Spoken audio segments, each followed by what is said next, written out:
യോऽന്തഃപ്രവിശ്യ മമ വാചമിമാം പ്രസുപ്താം സഞ്ജീവയത്യഖിലശക്തിധരസ്വധാംന അന്യാംശ്ച ഹസ്തചരണശ്രവണത്വഗാദീൻ പ്രാണാൻ നമോ ഭഗവതേ പുരുഷായ തുഭ്യം. ശ്രീ ഗുരുവായൂരപ്പ ശരണം. ശ്രീ ഗുരുഭ്യോ നമഃ. മോക്ഷാബ്ദിസാരമയ ഭാഗവതാഖ്യധപ്നോ നാരായണീയ നവനീതമഹോ ഗൃഹീത്വാ മായാമയൗഹപരിതപ്തജനായ യോദാത് നാരായണാവനിസുരായ നമോസ്തു തസ്മൈ.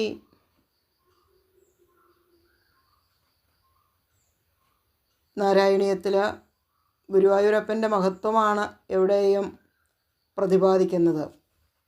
അതിനാൽ ആ ക്ഷേത്ര മാഹാത്മ്യം കൂടി അല്പം നമുക്ക് അനുസ്മരിക്കാം. ഗുരുവായൂർ ക്ഷേത്രത്തിൻ്റെ മാഹാത്മ്യം എന്താണെന്ന് ചോദിച്ചാൽ, പണ്ട് പ്രജാപതി സുതപസിനും പത്നിയായ പ്രശ്നിക്കും ബ്രഹ്മാവ് ദിവ്യമായിട്ടുള്ള ഒരു വിഗ്രഹം നൽകുകയും ആ വിഗ്രഹത്തെ വളരെ ഭക്തിയോടുകൂടി പൂജിച്ചു വരവേ ഭഗവാൻ പ്രത്യക്ഷപ്പെട്ട് അവർക്ക് താൻ തന്നെ പുത്രനായിട്ട് പിറക്കുമെന്നും ഈ വിഗ്രഹം തന്നെ പൂജിക്കുവാൻ ഇടവരും എന്നും അനുഗ്രഹിച്ച് ഭഗവാൻ അവിടെ നിന്നും മറഞ്ഞു. അങ്ങനെ ആ ജന്മത്തിൽ അവർക്ക് പ്രശ്നിഗർഭൻ എന്ന പേരോടുകൂടി ഭഗവാൻ പിറക്കുകയും സനകാദി യോഗീശ്വരന്മാർക്ക് ബ്രഹ്മതത്വത്തെ ഉപദേശിക്കുകയും ഒക്കെ ചെയ്തു. പിന്നീട് അവരുടെ തന്നെ അടുത്ത ജന്മമാണ് കശ്യപനും അതിഥിയുമായിട്ട് പിറന്നു. ആ സമയത്ത് അവർക്ക് പുത്രനായിട്ട് ഭഗവാൻ വാമനൻ അവതരിക്കുകയും കഴിഞ്ഞ ജന്മത്തിൽ പൂജിച്ചിരുന്ന അതേ വിഗ്രഹം തന്നെ പൂജിക്കുവാനുള്ള അവസരമുണ്ടാകുകയും ചെയ്തു. അങ്ങനെ ആ ജന്മവും കഴിഞ്ഞു. മൂന്നാമത്തെ ജന്മമായി. അപ്പോൾ വസുദേവരും ദേവകിയുമായിട്ടാണ് ജനിച്ചത്. കഴിഞ്ഞ ജന്മത്തെ പൂജിച്ചിരുന്ന അതേ വിഗ്രഹം തന്നെ ധൗമ്യൻ എന്ന് പറയുന്ന മഹർഷിയിൽ നിന്ന് ലഭിക്കുകയും അങ്ങനെ ആ വിഗ്രഹം വളരെ ഭക്തിയോടുകൂടി അവർ പൂജിച്ചിരുന്ന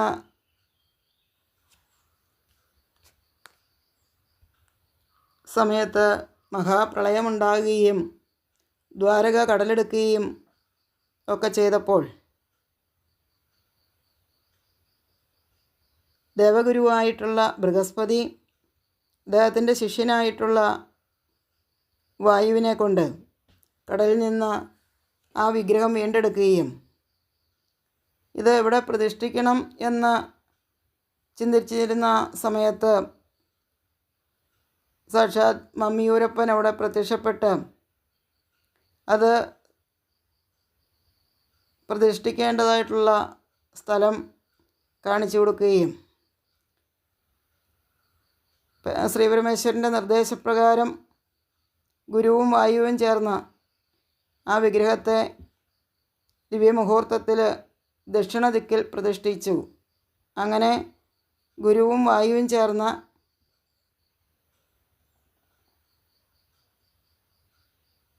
ആ വിഗ്രഹം പ്രതിഷ്ഠിച്ച സ്ഥലം പിന്നീട് ഗുരുവായൂർ എന്ന പേരിൽ അറിയപ്പെട്ടു. അങ്ങനെയാണ് ഈ ഗുരുവായൂർ ക്ഷേത്രത്തിൻ്റെ മാഹാത്മ്യം പറയുവാനുള്ളത്. സാക്ഷാത് ബ്രഹ്മതത്വമായിട്ട് പ്രകാശിക്കുന്നത് ആ ഗുരുവായൂരപ്പൻ തന്നെ. അപ്പോൾ ഈ 3 ജന്മങ്ങളിലും പൂജിച്ചിരുന്ന അതേ വിഗ്രഹം തന്നെയാണ് ഇപ്പോഴും ഗുരുവായൂർ തെളിഞ്ഞു വിളങ്ങുന്നത്.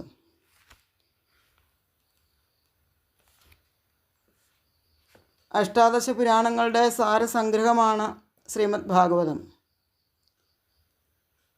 ഈ ശ്രീമദ് ഭാഗവതമാകുന്ന പാലാഴിയെ കടഞ്ഞെടുത്ത നറും വെണ്ണ, അതാണ് നാരായണീയമായിട്ട് മേൽപ്പത്തൂർ നമുക്ക് നൽകിയിരിക്കുന്നത്.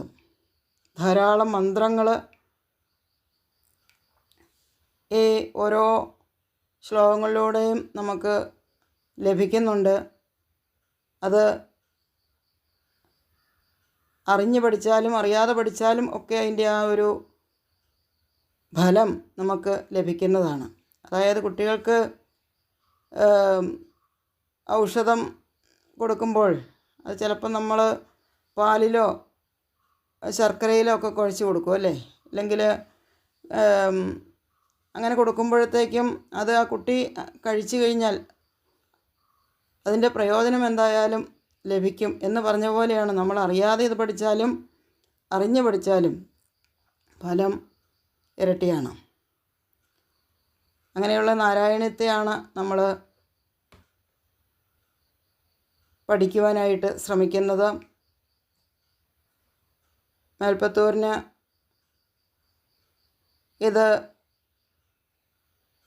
പറഞ്ഞു തരുവാനും ഒക്കെ ഗുരുവായൂരപ്പൻ കാണിച്ച ആ കാരുണ്യം ഇത് വേണ്ട രീതിയിൽ പറയുവാനായിട്ട്